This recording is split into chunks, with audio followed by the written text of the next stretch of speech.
Okay, welcome to a new video about macro photography. Again, if you are watching this and you have not seen one of my previous videos on this, it's now I think video 8.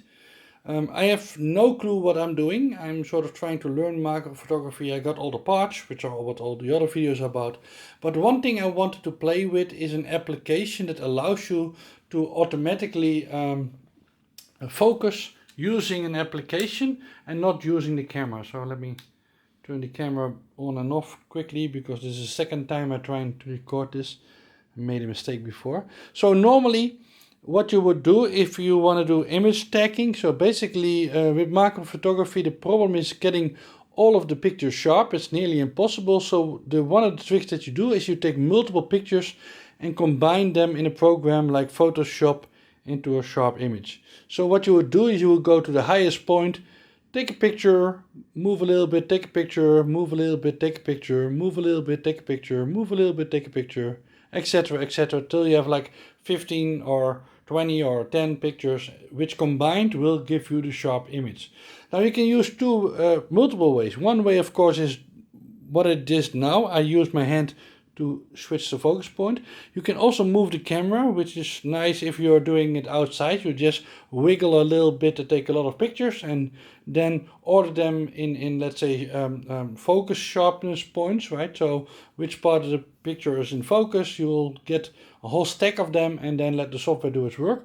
Or you use something which is called a focus slider. I'm not sure if it's in the picture, but you can slide it slowly like this. Now the nice thing about the Sony's cameras, you can also do it in software. So the idea, if you install this piece of software, which is not by Sony but by somebody who made it himself, so it's an external program that you have to hack up a little bit. You'll find it in the notes. Once you have it installed, it's quite easy to set the begin point and the end point, and it will do the rest for you. So let's quickly show you that, because that's what this video is about. So once you have it installed, you will find it in the different tabs. By the way, we are using an external monitor, which I kind of like because you can see what you're doing. In this case, I'm using a 27-inch monitor, so it's very easy to see if we are in focus, to see the end result once it takes a picture, etc., etc. We have a small scene downstairs with a lens, and I think the depth that we need is about 1.5 centimeters. So what we are going to do is start this app. So Sony also has an app which is called Bracket Pro, but for some reason it only allows us to take 3 pictures, which is totally useless, to be fair. So this person made his own program, which is very easy to use and understandable. So basically it tells us at the top of the screen, set the minimum focus point. So let's assume that we want to start over here. You can see that the ring is now sharp. And then I hit this button. Then it tells me, please give me the second point. So if I go further back, it will go red, because that doesn't make any sense. It only wants to move one direction. And you can see that I will now focus. Let's assume that this is the furthest focus point. I'm now focusing on the little fibers of the green carpet down there. Hit the button again. Now it will ask me how many pictures I will take. I'm not sure why we are not using this one, but for some reason it's this one. I can select different ones. I'm not sure why it gives me only a few options. I'm guessing it's calculating it. So I will put it on 14 and show you the whole thing because I don't have other options. Then I click on this one and you will see that it will now automatically start taking these pictures. So you can see it is focusing, hopefully taking the picture. Sometimes it takes a little while before it starts. I had it once that it didn't start at all, so hopefully it will do it now. And I didn't put it in manual, I hope. Oh, go on. Let me just check that to make sure. So now I took the picture. Not sure why it's...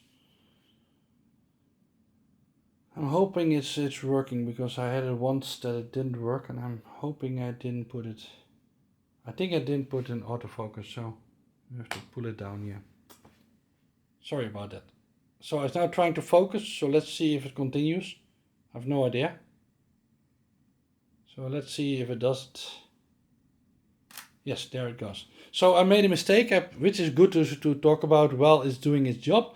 I put it, so this lens, which is the full frame lens 90 macro, it allows you to do one-in-one focus, but the downside is that, well, the good side is that you have a really manual focusing ring.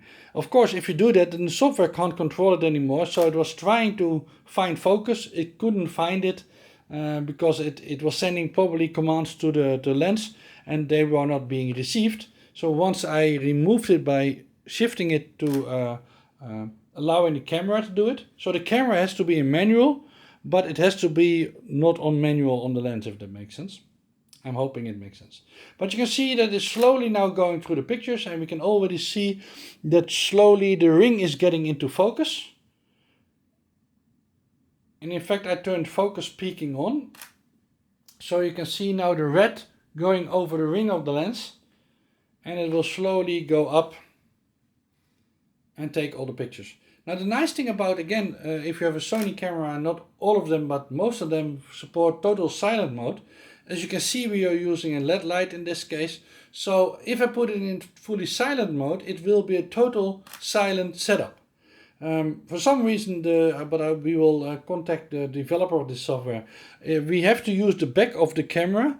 It would of course be great if we would be able to use something like this, like the remote, to set it, but also to start it, because then you basically have a total remote setup, which might be nice if you are doing photography of a bees or small animals, because you don't have almost no sound, just a focusing motor maybe, but that's about it. So you can see it only has two left to make. And you can see we all have the focus on top of the camera. One more, and then the ring should become in focus if it does it correctly. Or if I started up correctly, I hope I did. Sometimes it takes a little bit time. I think it's over here, maybe I left it a little bit short, but you can see how it works. So let's review the pictures. So I go in review mode. Now if you do the C2 on this camera, and on the other is called C3, but basically the garbage can, you go out of this application and we can go in picture mode. And you can see I took the raw shots in this case, and if I go through them, you'll see that slowly, indeed, they were all focus tagged. Now you can also see it almost looks like it's zooming in and out of the picture.